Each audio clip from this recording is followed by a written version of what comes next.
তুমি যদি ভাবা তুমি এজন দুৰ্বল ছাত্ৰ হয় তেন্তে এই ভিডিঅ'টো শেষ পৰ্যন্ত চাই থাকা।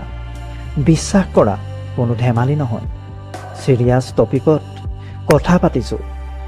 আজি তোমাক মেধাৱী বনাইহে এৰি কেৱল চৰ্ত ইমানেই যে ভিডিঅ'টো শেষ পৰ্যন্ত চাব লাগিব। আৰু যদি শেষ পৰ্যন্ত চোৱাৰ পিছত অনুভৱ হয় যে এই ভিডিঅ'টোৰ কথাখিনি তোমাৰ কোনো কামৰ নহয়, তেন্তে ভিডিঅ'টো ডিছলাইক কৰি চেনেল এৰি দিবা। আৰু এই কথাবোৰৰ পৰা যদি কিবা লাভ হয় তেন্তে ভিডিঅ'টো লাইক কৰি চেনেলটো ছাবস্ক্ৰাইব কৰি ল'বা।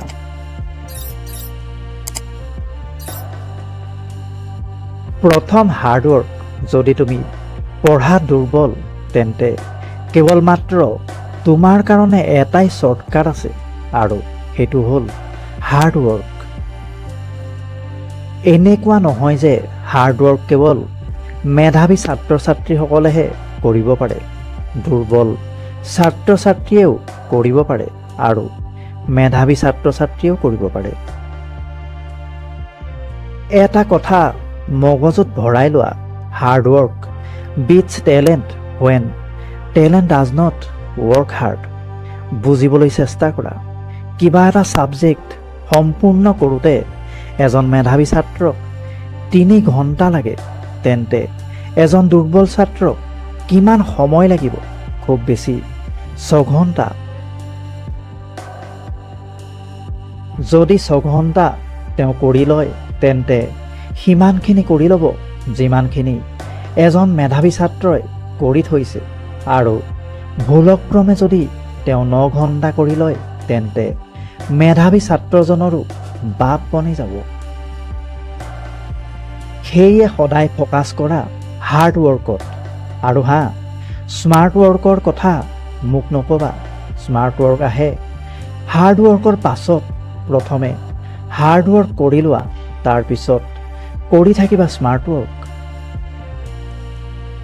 দ্বিতীয়তে কণ্ট্ৰল। সকলোতকৈ ডাঙৰ সমস্যা হ'ল ৰাতিপুৱা সোনকালে উঠিবলৈ তুমি যিমান এলাৰ্ম লগোৱা, যদি তোমাৰ 4টা বজাত উঠিবলৈ আছে তেন্তে এলাৰ্ম লগোৱা 4টা। এটা হ'ব 3:30ত, এটা হ'ব 3:40ত, এটা হ'ব 3:50ত আৰু এটা হ'ব 4টাত। এতিয়া 4টা এলাৰ্ম লগাইছা, এইটোৱেই তোমাৰ অধঃপতনৰ কাৰণ। এটা কথা মই কপিল দেৱ ছাৰৰ ক'ব বিচাৰোঁ, 4টা বজাত ফিল্ডত উপস্থিত হোৱাৰ সময়, উঠাৰ সময় নহয়। একেদৰে তোমাৰ যদি 4টা বজাত পঢ়িবলৈ আছে তেন্তে 4টা বজাত পঢ়াৰ সময়, উঠাৰ সময় নহয়।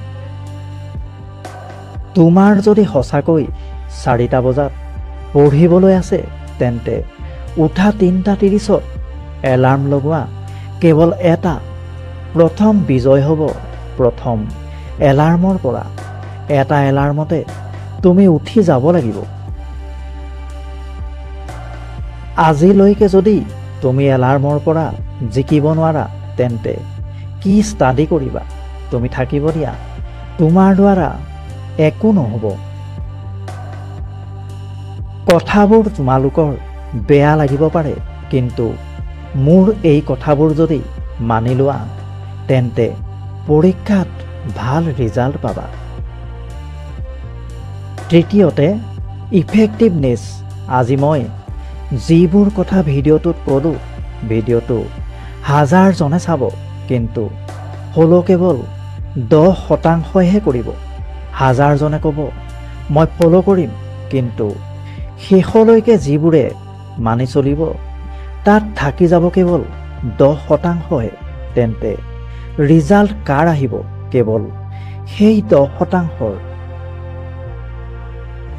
যেতিয়াই পঢ়িবলৈ বঢ়া তেতিয়া হাইলি ডেডিকেশ্যনেৰে ফুল্লি কনচেনট্ৰেশ্যন হৈ মগজুক একত্ৰিত কৰি বহা, তেতিয়াই তুমি কৰিব পাৰিবা। এই কথাবোৰ মোৰ মানি ল'বা। যেতিয়াই পঢ়িবলৈ বহিবা মোবাইলটো এৰোপ্লেন মোডত লগাই ল'বা, নহ'লে নটিফিকেশ্যন আহি থাকিব আৰু তাতেই ফচি থাকিবা আৰু নটিফিকেশ্যনতেই লাগি থাকিলে এক্সাম কেতিয়া আহিব আৰু গুচি যাব একো ক'বই নোৱাৰিবা আৰু ৰিজাল্টত লৈ থাকিবা এটা বিগ জিৰ'। বন্ধুসকল, এইকেইটাই আছিল 3টা tips. First hard work, second control আৰু থাৰ্ড ইফেক্টিভনেছ। 3টা কৰি যোৱা আৰু ৰিজাল্ট যদি ভাল নহয় মোক ক'বা। যদি ভিডিঅ'টো বুজি পালা এইবোৰ মানি চলিবা আৰু কমেণ্টত য়েছ আই উইল ফ'ল' বুলি লিখি যাবা। ধন্যবাদ।